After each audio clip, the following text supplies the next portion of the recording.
Hey everyone, today I'm going to be doing something a bit different.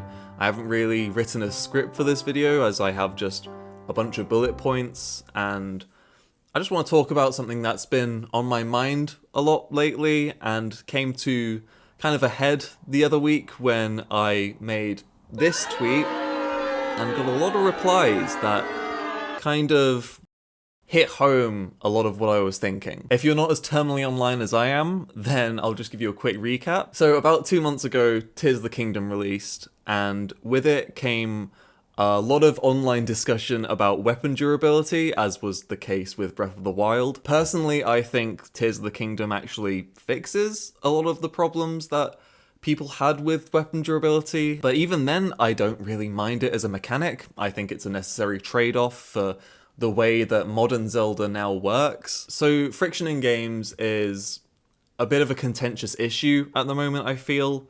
I've been seeing a lot more people nowadays push back against a lot of mechanics that are there to cause friction. If you're not familiar with the term, friction in game design is a mechanic or an aspect of a game there to just cause the player problems. They're like rules. They're just rules. The same thing applies to any other game, you know. Dice rolls could be considered friction. It's a necessary component of pretty much every game. Rules are what make games, so of course you need restrictions all of the time. Even games where you can do anything still have friction. The only example I can think of where that might not be the case is like Minecraft's creative mode, but at that point I wouldn't call it a game, I would just call it more of a toolbox, I guess. And I saw a lot of people calling for its removal entirely because it doesn't make them feel good, it annoys them. I hate it when a weapon breaks, therefore it's a bad mechanic. I don't want things happening that make me feel bad. And I think this is a symptom of a larger problem that gamers as an audience are facing right now, which is the demand to be catered to at all times. I've kind of talked about this in an earlier video back when I sucked. It was one of my most disliked videos, and the points I made back then were, I guess, a little less thought out.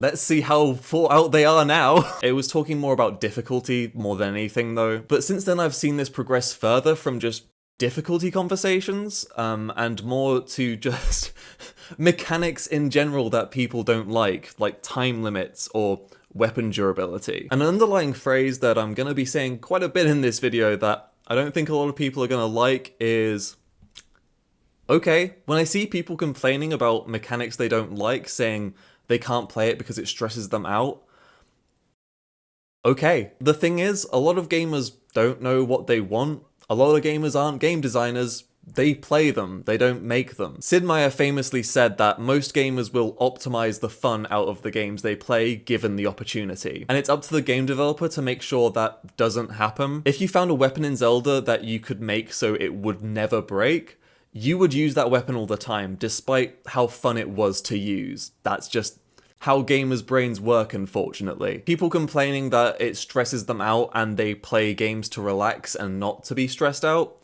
Again, okay, play one of the 50,000 identical farming sims that are made to relax you then. I don't want the games that I like be changed just to appeal to mass audiences that might not feel good because their weapon breaks. Just in the same way I wouldn't ask a cozy life sim to have epic one-on-one Gitaru battle solos, despite how awesome that would be. A big solution that was proposed in the replies to the offending tweet was to just add more options. I don't agree with this either though. I don't want to waste my time explaining why adding sliders for core gameplay mechanics is a really dumb idea because Sid has just explained that for us. I think the best compromise I saw suggested was just to reintroduce cheat menus back into the mainstream, which would be amazing. Cheat menus and option menus are way different. One is seen as a valid way of experiencing this game, and the others are cheats. That's not to say cheats aren't heckin' valid, it's just they're not playing the game. If you have any level of self-respect and are over the age of 10, you wouldn't say you beat the Elite Four with your level 100 Arceus and say it with a straight face. And my biggest pet peeve out of all of this discussion is that it's being used under the guise of accessibility. I've already talked about conflating difficulty with accessibility, but now we're just moving on to game mechanics that stress people out. And that's when I draw the line and I will just call you a dumbass. I'm sorry. So while editing this video, I kind of realized that a lot of the things I'm saying here could be misconstrued if I don't give clearer examples of what I'm talking about. An accessibility feature that is often misconstrued for a cheat in a way is Apex's colorblind mode. Turning on some colorblind features makes enemies more distinct from the original game's art style. I personally think it makes the game look a bit nicer, but that just might be me. I also see non-colorblind people changing it to give them a boost in gameplay, the same way I do with TF2. I just like the way it looks better. Matfong Zero Gang Rise Up. And it helps make the game more accessible to colorblind people, so it's a win-win in my book. I think the people that complain about that, which do exist apparently, just need to get a grip. Being stressed out by a time limit mechanic is not an accessibility issue, that is a taste issue. And if a game isn't suited to your tastes, that's okay. You don't have to play every game that comes out. Which is bringing me to the main point of this video and the reason I hit record today, really. We need to stop seeing games as products first and pieces of art second. It's hurting this industry to the point where people can't consume games properly now. If you disagree with me on this, if you see games as products first, end the video now because I'm not gonna get through to you. And honestly, you should keep enjoying games the way you do. This mindset is the reason why I think a lot of people do feel the way they do about a lot of friction mechanics in games now, and it strikes such a chord with me. I'm about to go off on a bit of a tangent here, but I promise it's related to video games. I've got a dairy allergy. I've had this allergy since birth. It is not a lactose intolerance, it is anaphylaxis. It's similar to a nut allergy. If I have a glass of milk, I'm probably spending the night in hospital. But this allergy taught me a very valuable lesson from a very young age, which is that not everything has to be for you. Growing up, I wasn't able to have, regular chocolate. I wasn't able to have ice cream.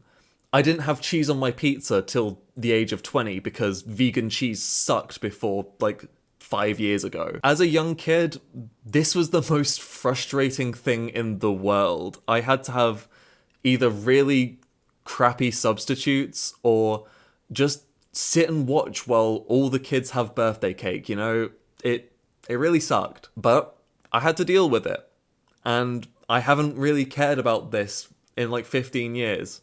It's always been a part of my life and it's just how I work now. I don't care that people can eat things that I can't. And if I have a dairy-free substitute for a food, I'm not gonna act like I've eaten that food. And I wouldn't want to take that away from other people. Just because someone can have a chocolate eclair and I can't, I'm not gonna demand that eclairs be taken away from everyone else, That's just childish. It's a childish point of view. I get wanting to be a part of the big thing and play the new big game that everyone's talking about. But if the game is too hard for you, or it's got mechanics that you don't like and can't take the heat, okay. I do also feel like difficulty menus have sort of conditioned players to feel like they should always be catered to as well. I don't think difficulty menus are always bad at all. I just think that games without difficulty menus deserve to exist. Of course, I think that all of this can sort of be attributed to... Say the line, Bart!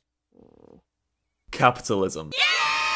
Video games have been screwed by capitalism more than any other art form, I feel. From the very start of video games being released to the public, capitalism has had its greedy little hands infecting every single aspect of it. Most arcade machines were made to be quarter munchers and make as much money as possible. Home console gaming only really started to blow up in the 80s and 90s, where they were marketed as children's toys. Your parents help you hook it up. And now today, the state of the games industry just makes me depressed more than anything else. You ever seen one of those videos with like 1 million views saying games aren't fun anymore, and then you watch it and it turns out the guy has only played live service Skinner box crap for the last 5 years, designed to suck money and make you feel dead inside? Capitalism has been destroying this art form from the very beginning, and it breaks my heart. Me again. I had some more opinions on this topic. I think a lot of the culture around video games is kind of responsible for this, and if you were a crazy conspiracy theorist, you would think that it was manufactured to do so. Gamers love review scores. We're kind of obsessed with them and have been conditioned to do so from basically the beginning of games journalism. Moviegoers have a similar problem. Letterboxd and Backlogged share very similar crowds. But while movies have a 5-star system that is kind of standard, games have so many different ones, but they usually go up to 100. Moviegoers also don't tend to send death threats to journalists who give less than 9 out of 10 reviews to their favorite franchises, as far as I'm aware. Also, because of the way they were marketed as kids' toys and products, it's a lot easier to say something is objectively bad about a video game and have people agree with you. Don't get me wrong, I do think bad video games can exist. We just have a very limited view of what that might be. And it works for the opposite as well. It's easier to say what makes a good game and have people objectively agree. If you've got the confidence for it and a YouTube channel, you can basically do that. It's what I've been doing for the last 3 years. The thing with capitalism is that it will always go for profit and the lowest common denominator, because that's always where the money is. This whole video might sound quite gatekeepy, but at the same time, I want to keep this stuff. I care about it. I don't want the games I like to be changed just so Nintendo can turn a bit of a higher profit that year. If Hideki Kamiya was forced to pay attention to the focus testers when making Beautiful Joe, it would be such a less magical game because of it. Maybe I'm living in a fantasy world where artistic expression overrides any form of sustainability. But I at least hope to live in one where games can be what they want to without the expectation of appealing to everyone. I don't think that's such a tall order to ask.